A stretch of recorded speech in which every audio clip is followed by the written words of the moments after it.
Kapag itinas mo po yung katits, ito po yung palatandaan. Kapag iginenupit, inulat mo, hanggang doon lang po yan. Hindi po dapat nakataas. Lagi nyo pong pag-aralan ano po yung tamang paghawak. Napagamit pa rin po natin mga katits ng manual na pagsukat po ng lalim. Gamit po ang dalawang sigilatina. So ganito po yan. At kung saan po yan magkukross.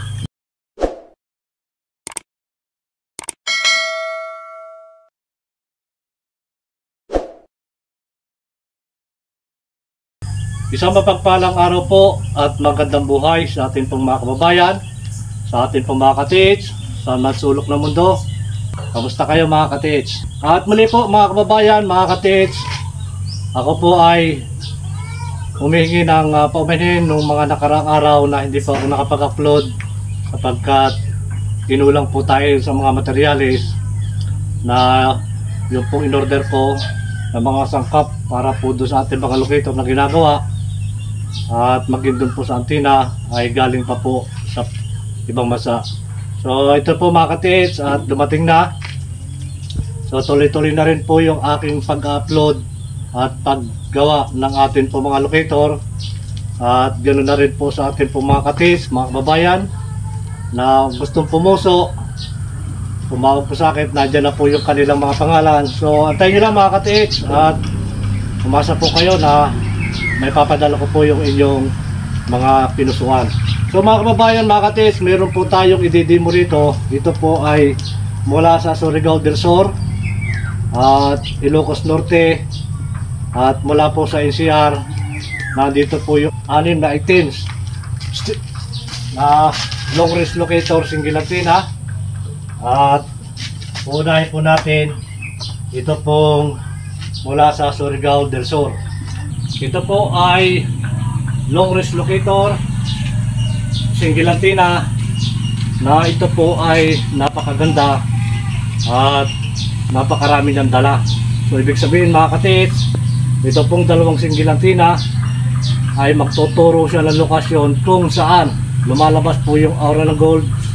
At kapag yung nilapitan, tinapatan mo, kapag gamit ko po ang dalawang singilatina, siya po ay magkukross.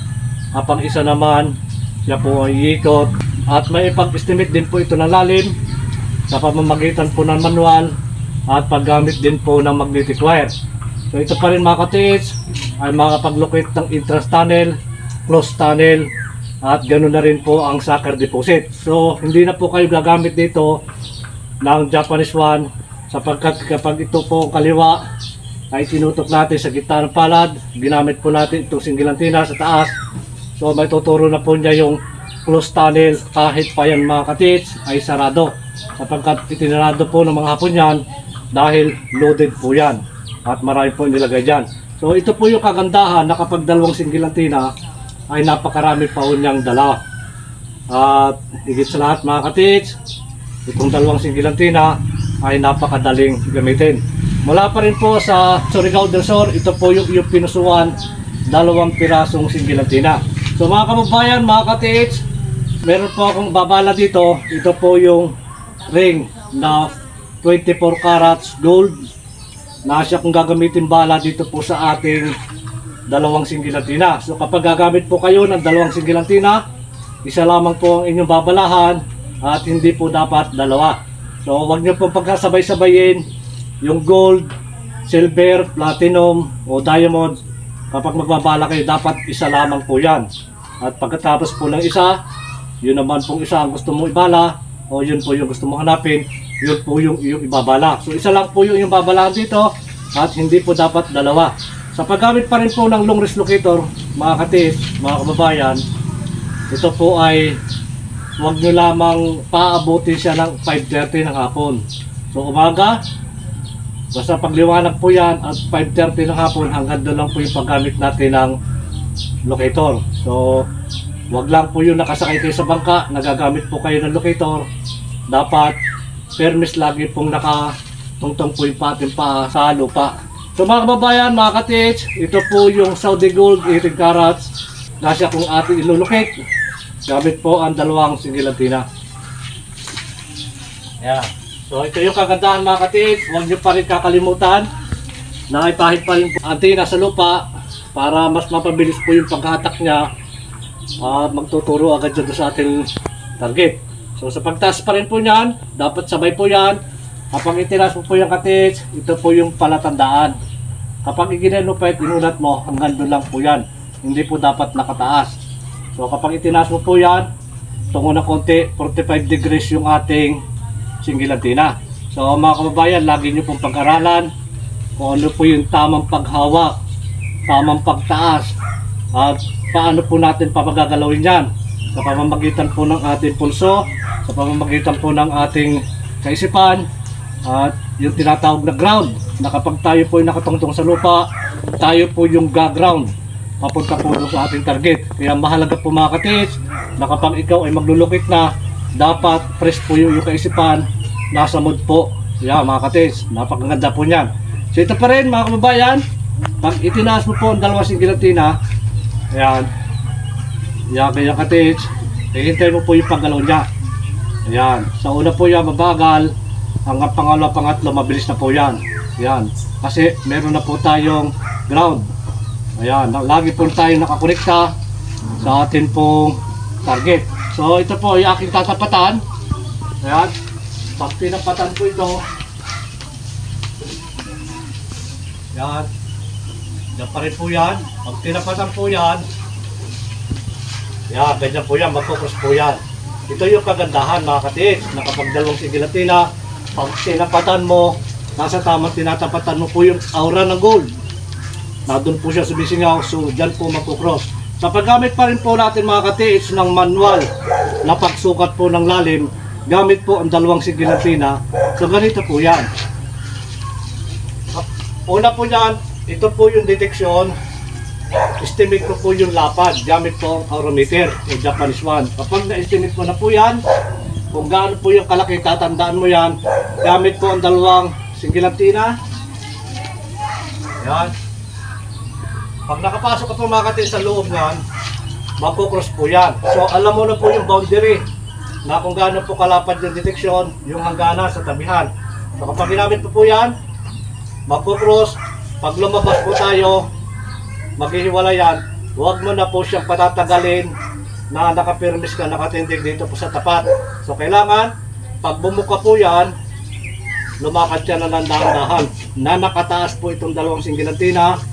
At kung saan po yun magkukross, ay yun po yung unang estimate ng lalim, na mula dito at hanggang dumimetrohin mo yan, at kung ilang metro yan, yun po yung lalim. Pero tayo po ay manual, nakatsinilas tayo, nakasapatos tayo, so times 2 po yan. Kung 5 meters, mula dito hanggang doon, 10 meters po yan.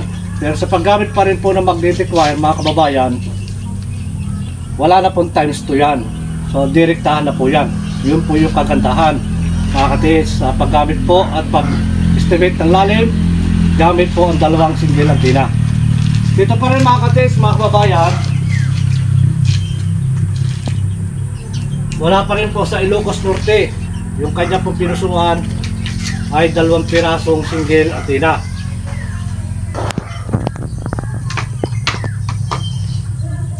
Yeah, ito po yung 2 single antenna mga katiis, na napakadaling gamitin ito. Talagang ito po yung magtuturo na kung saan po lumalabas yung aura ng gold. So mga kababayan, mga katiis, muli ko pa rin po pinapaalala, lagi po dapat practice ng practice. Kung ano po yung ating gamit, practice lagi po natin. At kapag magpa-practice ka, nakaupo ka sa bangko, nakataas yung 2 paa mo, hindi po pwede yan. Dapat laging kahit simento yan, kahit sa loob ng bahay, dapat permis laging nakaapak po yung ating paa na malapit lagi po sa lupa. So ito pa rin mga katiis, mga kababayan, sa paggamit pa rin po ulit ng ating 2 single antenna. Ayan, kapag itinas po yan, siya po ay magtuturo. Yan, doon agad po siya nabaling. So hinahatak po ng aura ng gold ito pong ating antenna. Ganyan pa rin yan. Yan, yan pa rin mga katiis. Yan pa rin. Yan, yan pa rin po yan. Yan, pagka tinapakan mo yan, tinapatan, ganyan po yung magiging resulta niya. Mararamdaman po natin yan na kapag tayo nasa tamang tinatapatan, talagang ramdam po natin yan. Dama po natin sa ating kamay na siya po ay magkukross. So mga kababayan, mga katits, kapag tinusukan nyo po ng magnetic wire, nalaman mo na po yung lapad. Gitnaan talaga mismo mga katits. Kahit 1 is lang, 2 is lang, yung tusok ng dulo ng magnetic wire. At kapag niladlad mo na yung tira, halimbawa 50 meters, ilaladlad mo yan doon. So tuwid yan mga katits, na itinusok mo sa detection ng magnetic wire. Gagamitin mo na po itong locator, kahit single antenna, na didistasya ka po dyan ng mga 5 meters. Halimbawa dyan mga katits, nandiyan na po yung magnetic wire, nakatusok na po yung paparon, tuwid. So distasya ka po dyan ng 5 meters. Gagamitin mo po yan, kapag dyan po yung magnetic wire, nakaharap pa sa silangan, area kanluran. So gamit po natin yan. Yan. Ibig sabihin niya mga katits, ito po ay wala nang detection dyan kapag tinusukan mo ng magnetic wire. Black na po yan. Wala na po yung oro na gold. Doon mo na lang hahanapin at gamit po ang dalawang single antenna. So doon sa malayo, hahanapin mo po sa magnetic wire. Yun po yung pag-estimate gamit po ang magnetic wire. So kung magturo po yan ng malayo, so yan po ay mabablock na dito. Doon yun na po yan hahanapin. Ito pa rin mga katits. Ayan. Yan pa rin. So malakas po ito. Pag natapatan po yan, magpo-cross po yan. So yan. Ito mga katits. So ito pa rin mga katits, mula po sa NCR.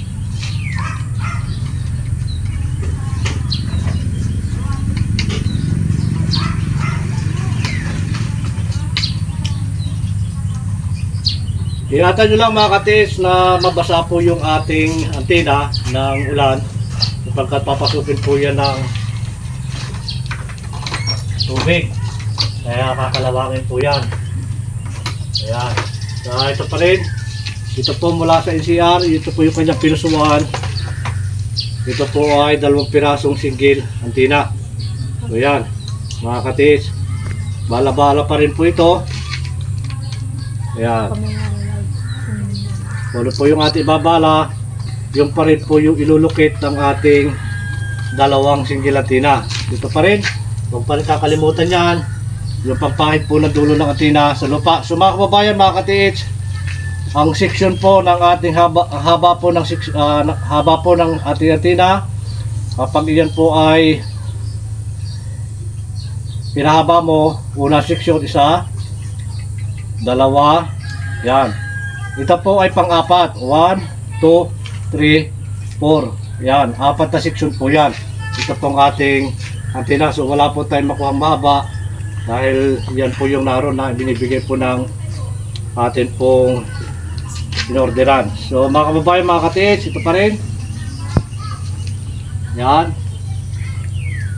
Sanayin nyo lang po yung inyong sarili na paghawak po ng atin pong locator. Kaya wala naman po agad nagsimula na marunong na agad. Lahat po yun ay pinag-aralan, pinagsisikapan, at higit po lahat, at higit po mga katits, tiwala lamang at samahan po ng dasal.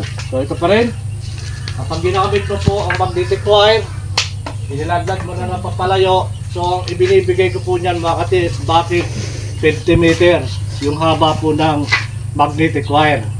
So ganito po yan. Kaya 50 meters mga katits. So gusto natin ma-estimate kung ang natapatan po natin ay Imperial, Special Deposit, Korean Deposit, at Money Bank. Yan. So kaya binibigay ko 50 meters. Kapag nakapaglukit po natapatan natin yung malalim, yung Imperial na umabot po ng 100 o 50 meters. So malalim na po yan. So kayo na po yung magdidesisyon kung itutuloy nyo pa yung paghukay kasi malaki po yung gastos noon. Malaki po talaga yung gagamitin doon. So kaya po dapat 50 meters ay para ma-estimate natin yung lalim na atin pong hukayin. Nasa inyo na yan kung itutuloy nyo po yung paghukay no. Kaya kung yan po ay mababa lamang, ay napakaganda po yan. Ituloy natin. So yun pong 7 meters mga kababayan, mga katis na giveaway, ayun po ay kasama sa plano. Na nakaplano po talaga yun. Pero yung pong hindi nakaplano, ayan po ay basta na lang ibinaon ng mga Japanese Army sa isang malaking bato sa gilid sa isang old tree na laging may palatandaan na kapag bumalik sila, yun yung hahanapin nila, yung palatandaan na hinahanap nila. So mga kababayan, mga ka-TH, ito pa rin.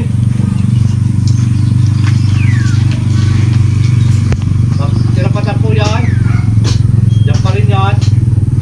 Ramdam po yan, mga ka-TH. Pusa po talaga yan magpo-cross. At pag-estimate pa rin po. Pag lumabas niya, yan, diretso na agad ang lakad mo. Maliliit ang hakbang.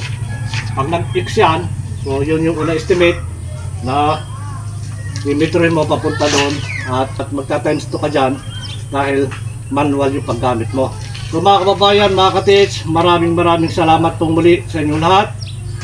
Kapatuloy na nanonood po ng aking mga ina-upload na video. Pagpalain po tayo ng maraming biyaya at higit po ang isang magandang kalusugan.